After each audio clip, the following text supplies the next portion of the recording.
The night air inside Kensington Palace was cold, too cold for summer. Guard Lieutenant Marcus Webb stood at his post in the East Wing corridor, watching the shadows shift across marble floors. He had been stationed here for 6 years. He knew every sound, every creak, every pattern. Tonight, something was different. It was nearly midnight when he heard it. The soft click of a door that should have been locked, and footsteps. Careful, deliberate. Someone moving through the palace who didn't want to be heard. Marcus pressed himself against the wall, his hand moving instinctively to his radio. But something stopped him from calling it in. Not yet. First, he needed to see who was breaking protocol at this hour. The footsteps grew closer. Marcus could hear the rustle of fabric now. Expensive fabric. It's the kind only certain people wore. A figure emerged from the shadows, Queen Camilla. She moved quickly, a leather bag clutched against her chest. Her face was tense, focused. She didn't look left or right, just straight ahead, like a woman on a mission she didn't want interrupted. Marcus should have announced himself, should have asked if Her Majesty needed assistance. That was protocol. But something in her expression stopped him, something that looked almost like guilt. If you're captivated by this story, make sure to subscribe so you never miss another powerful true tale like this one. Camilla disappeared around the corner, heading toward the service entrance. The one staff used, the one that didn't have cameras in certain blind spots. Marcus waited 30 seconds, then followed. He kept his distance, staying in the shadows, his training taking over. This wasn't right. Nothing about this was right. Members of the royal family didn't sneak through service corridors at midnight carrying mysterious bags. Camilla reached the service entrance and paused, looking over her shoulder. Marcus froze, holding his breath. But she wasn't looking at him. She was making sure no one else was watching. Then she pushed through the door, into the night. Marcus reached the door 10 seconds later. Through the small window, he could see Camilla crossing the courtyard toward a dark sedan. Not a royal vehicle. Something unmarked. Something designed not to be noticed. A man stepped out of the car. Tall, thin, wearing an expensive suit that caught the moonlight. He opened a briefcase as Camilla approached. Marcus's heart pounded. This was wrong. This was very, very wrong. Camilla opened her leather bag. Even from this distance, even through the window, Marcus could see what she pulled out: jewelry. Not just any jewelry. Pieces that sparkled even in the dim courtyard light. Pieces he'd seen before in photographs. Historical pieces, priceless pieces. Pieces that had belonged to Princess Diana. The man examined each item carefully, nodding. Then he reached into his briefcase and pulled out an envelope. Thick, heavy. Marcus understood what he was witnessing. Queen Camilla was selling Diana's jewelry, and she had no idea anyone was watching. Marcus's hand shook as he pulled out his phone. His mind raced through options, protocols, chains of command. Who did? You report when you caught the Queen doing something illegal? Would even believe him? Started recording through the window. The quality wouldn't be perfect, but it would be evidence. Proof that this actually happened. Through his phone screen, he watched Camilla hand over piece after piece. A sapphire necklace that Diana had worn to a charity gala in 1995, emerald earrings from her wedding trousseau, a diamond bracelet that had been a gift from the Queen Mother herself. Each piece disappeared into the man's briefcase. Each time he added more cash to the envelope. The transaction took less than 5 minutes. Professional. Practiced. Like this wasn't the first time. When the briefcase finally closed, Camilla took the envelope and tucked it deep into her bag. The man got back in his car without a word. No handshake. No pleasantries. Just business. The sedan drove away slowly, headlights off until it reached the main road. Camilla stood alone in the courtyard for a long moment. Marcus could see her shoulders rise and fall with deep breaths. Then she turned and walked back toward the palace. Marcus barely had time to move away from the door before she came through. He pressed himself into an alcove, hardly breathing as she passed within 3 feet of him. Her face looked different now, relieved, almost triumphant. Whatever guilt she'd shown before was gone, replaced by satisfaction. She disappeared back into the East Wing, heading toward the royal apartments. Marcus stood frozen in the dark corridor, his phone still clutched in his hand, the video safely recorded. He had just witnessed something impossible, something that could bring down the monarchy if it got out. What was he supposed to do now? Couldn't just pretend he hadn't seen it. Those pieces didn't belong to Camilla. They were part of the crown's collection, held in trust for the nation. They were supposed to go to Prince William eventually for his wife and children. They were Diana's legacy, and Camilla had just sold them for cash like they were her personal property. Marcus made his way back to his post, his mind spinning. His shift ended at 2 in the morning. It gave him 2 hours to decide what to do with the most dangerous piece of evidence he'd ever hold. He could delete the video, pretend he'd seen nothing. Keep his job, his pension, his comfortable life. Nobody would ever know. Or he could do the right thing. Report what he'd witnessed. Show the video to his commanding officer. Start a chain of events that couldn't be stopped or controlled. The first option was safe. The second option was career suicide. But as Marcus stood in that cold corridor, he kept thinking about Diana, about the photographs he'd seen of her wearing those pieces, about how she'd wanted them kept for her sons, for her grandchildren, about how Camilla had just stolen that legacy and sold it to a stranger for cash by the time Marcus's shift ended. His decision was made. He wasn't going to his commanding officer. The palace would bury this. They'd protect Camilla, destroy the evidence, and Marcus would disappear into some forgotten post in Scotland. No, this needed to go higher. Outside the palace walls, to someone who couldn't be silenced or controlled, Marcus knew exactly who to call. Asterisk. Detective Inspector Sarah Chen had been with Scotland Yard's Art and Antiques Unit for 12 years. Recovered stolen Rembrandts, busted international smuggling rings, and put dozens of thieves behind bars. But she'd never gotten a call like this. You're telling me you have video of Queen Camilla selling crown jewelry to a fence in the middle of the night? Sarah said slowly, her phone pressed to her ear. It was 3 in the morning. She was sitting up in bed, fully awake now. Yes, ma'am, Marcus replied. His voice was steady, but she could hear the fear underneath. I know how it sounds. But I know what I saw, and I have proof. Why didn't you report this through palace security? Because palace security works for the palace, Marcus said quietly. This needs to go beyond that. This is theft of national treasures. This is bigger than protocol. Sarah was quiet for a moment, thinking through the implications. If this was real, if a guard actually had video evidence of the Queen selling Diana's jewelry, this would be the biggest scandal in royal history. It would also be the most dangerous case she'd ever touched. I need to see the video, Sarah said finally. Can you come to the Café Rouge on Kensington High Street, 6 in the morning? I'll be there before my next shift. Sarah agreed and ended the call. Then she sat in the darkness, wondering if she was about to make the biggest mistake of her career or the biggest bust. At 6 in the morning, Sarah walked into the cafe dressed in civilian clothes. Marcus was already there, sitting in a back corner booth, a coffee cup trembling slightly in his hands. She slid into the seat across from him. Show me. Marcus looked around carefully, then pulled out his phone, queued up the video and turned the screen toward her. Sarah watched in silence. The footage was grainy, but clear enough. Camilla's face was unmistakable. The jewelry sparkled even through the poor lighting. The exchange was obvious. Do you know who the buyer is? Sarah asked. No, but his car had diplomatic plates. I got a partial number. Marcus slid a piece of paper across the table. Sarah picked it up, her detective mind already working. Diplomatic plates meant foreign national, probably immunity. This was getting more complicated by the second. How many pieces did she sell? 7 that I could count? Maybe more before I started recording. Sarah sat back, processing. 7 pieces of Diana's jewelry. Conservative estimate? That was tens of millions of pounds. It's maybe more, depending on what exactly they were. Why would she do this? Sarah asked. More to herself than Marcus. She's the queen. She has access to everything. Why risk it? Money she can't account for, Marcus suggested. The crown's finances are watched closely. But cash from selling stolen jewelry? That's invisible. It made sense. Horrible, scandalous sense. I need you to send me that video, Sarah said.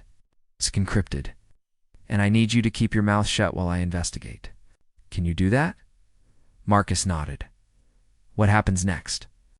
Next, I verify the jewelry. I need to confirm those pieces are actually missing from the crown's collection without alerting anyone that I'm looking. Then I track down your buyer then. ...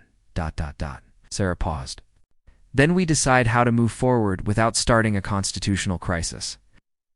Marcus laughed bitterly. Is that even possible? I don't know, Sarah admitted. But we're about to find out. She stood to leave, then turned back. Marcus, you did the right thing calling me. But you need to understand what you've started. This won't stay quiet forever.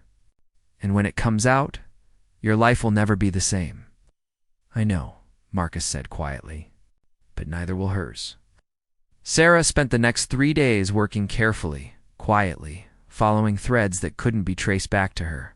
She used favors from old colleagues, checked inventory records that were technically public but practically invisible, made inquiries that seemed routine but gave her the information she needed. The jewelry was missing. All 7 pieces that Marcus had captured on video. They'd been relocated for cleaning and appraisal according to official records, signed out by Camilla's personal secretary 3 months ago, but they'd never been signed back in. Sarah tracked the diplomatic plates to the Syrian embassy. The man in the video was identified through facial recognition as Rashid Al-Zarani, a known dealer in questionable antiquities with connections to private collectors across the Middle East. He'd left the country 2 days after the exchange, but not before making a substantial deposit in a Swiss bank account that had interesting connections to a shell corporation registered in the Cayman Islands. Sarah was good at her job. It took her 4 more days to trace that shell corporation back to a holding company, then to a trust, then finally to a name that made her blood run cold. The account belonged to Camilla's son from her first marriage. This wasn't just theft. This was systematic, organized. Camilla had been selling pieces for months, maybe years. Funneling the money to her son through untraceable channels, Sarah sat in her office at 11 at night. Staring at the evidence spread across her desk, she had everything she needed. Video footage, financial records, testimony from a credible witness, proof of theft, fraud, and conspiracy. She also had a problem. The moment she moved forward with this, she'd be taking on the crown itself. The palace would fight.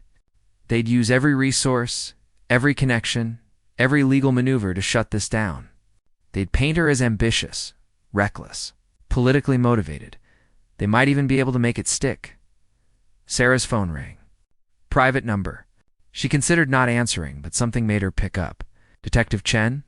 The voice was male, refined, carrying the weight of authority. My name is Lord Harrison Blackwell. I'm legal counsel for the royal household. I believe we need to have a conversation. Sarah's stomach dropped. They knew. Somehow, they already knew. I'm listening, she said carefully. You've been making inquiries. Accessing records. Following financial trails that lead to very sensitive places. His voice was calm, but carried an edge of threat. I'm calling to suggest you stop. I'm conducting an investigation into stolen property. You're pursuing a fantasy, Blackwell countered smoothly. Based on unreliable testimony from a disgruntled guard and grainy video that proves nothing, if you continue down this path, you'll find yourself very alone, detective. Very alone and very unemployed. Are you threatening me? I'm offering you perspective and an opportunity. Blackwell paused. Walk away from this. Destroy your evidence. Convince your witness to recant. Do this, and you'll find your career advancing remarkably quickly. Perhaps a promotion. Perhaps a transfer to a more prestigious unit. Perhaps a commendation. Sarah's hand tightened on the phone. And if I don't, then you'll discover that investigating the royal family is a very effective way to end a career, possibly a life. The threat was subtle, but unmistakable. Think carefully, detective. You have 48 hours to decide. The line went dead. Sarah sat in the silence of her office, her hands shaking with anger and fear. They were offering her a bribe and a threat in the same breath. Trying to buy her off or scare her into silence, it might have worked. On someone else? on someone who valued career over conscience. But Sarah had spent 12 years putting criminals behind bars. And what Camilla had done was criminal. Crown or no crown. Queen or no queen. Sarah picked up her phone and called Marcus. "They know," she said when he answered. "And they're trying to shut us down. What do we do?" Sarah looked at the evidence spread across her desk. At the proof of theft and corruption, at the highest level of British society, we go public, she said. Before they can bury us. Sarah had a contact at The Guardian.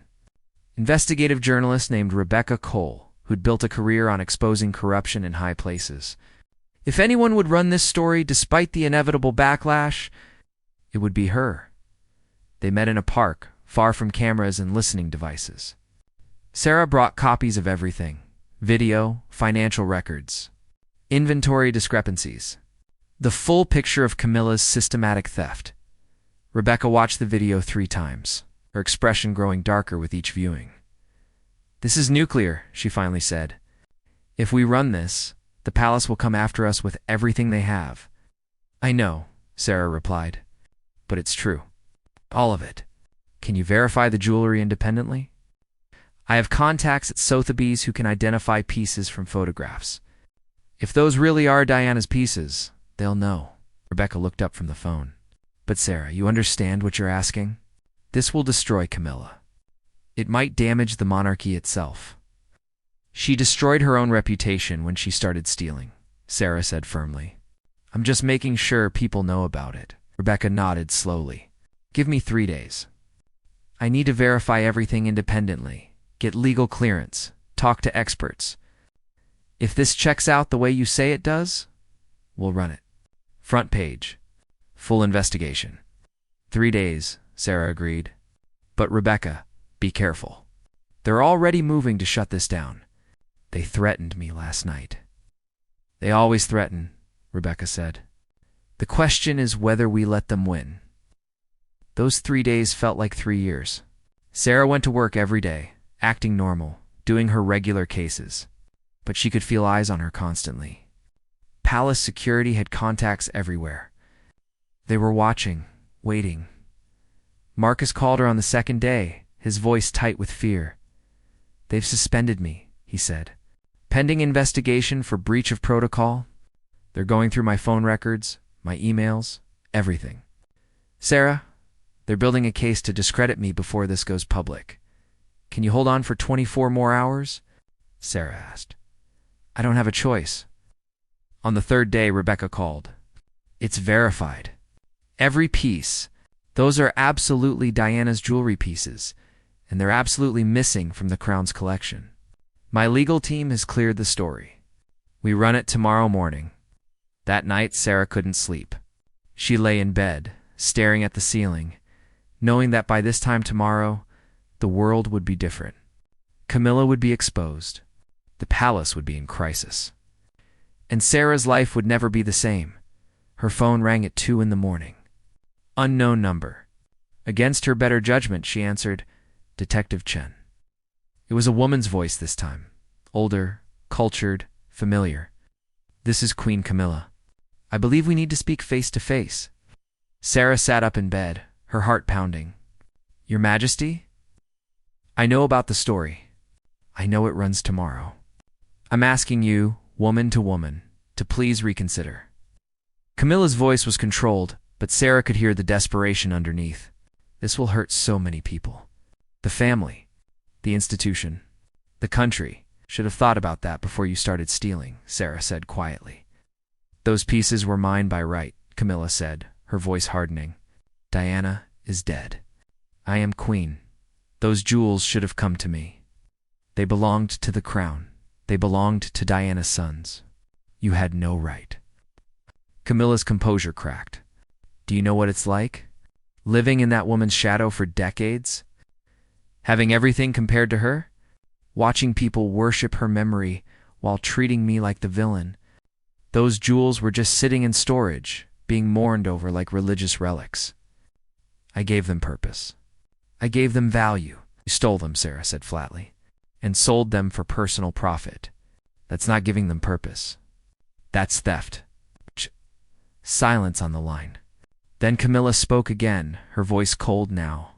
"This story runs, I will deny everything. I will use every resource available to destroy you, your career, and anyone who helped you. Marcus Webb will be painted as a fantasist with a grudge. You will be portrayed as an ambitious detective willing to fabricate evidence for fame. The video will be dismissed as doctored, and you will both be ruined." "Maybe," Sarah said. "But the truth will still be out there. People will know what you did." "People believe what they're told to believe," Camilla replied.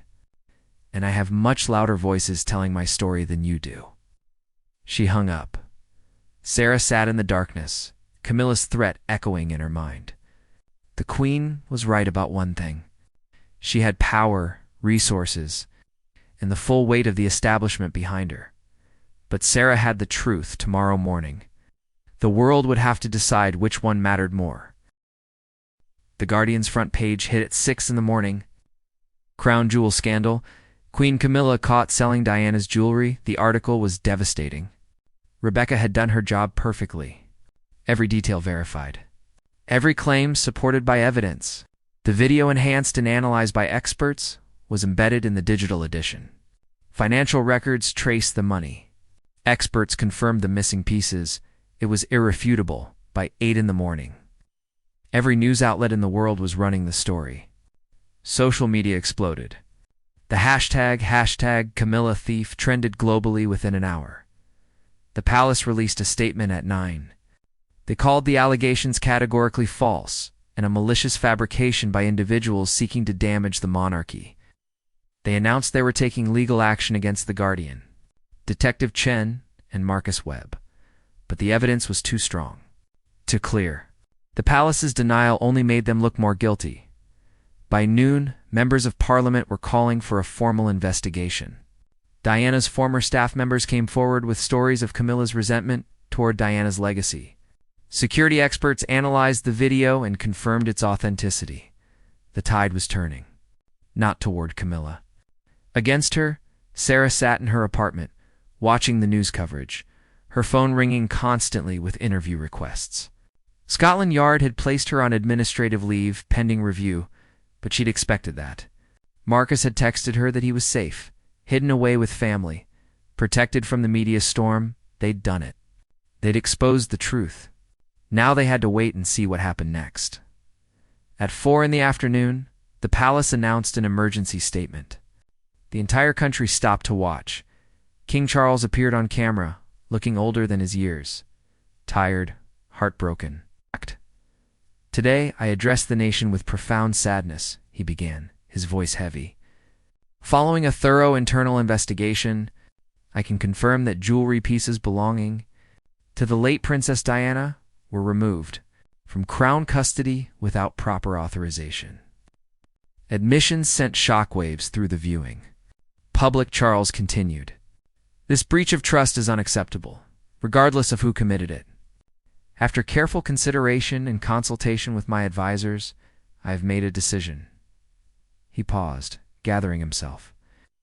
"Queen Camilla will be stepping back from all royal duties indefinitely. She will no longer reside at any royal residence. She will retain her title, but will cease to function as queen in any public capacity. This is effective immediately." Words landed like bombs. Camilla had been banished. Not formally exiled, but removed from public life. Erased from the institution she'd fought so long to join. Charles looked directly into the camera. "The jewelry pieces will be recovered and returned to their rightful place in the Crown's collection, to be held in trust for future generations as Princess Diana intended. I personally apologize to her sons, to the British people, and to all those who loved and remembered Diana. Her legacy deserves better than this betrayal." The broadcast ended. The silence that followed was profound.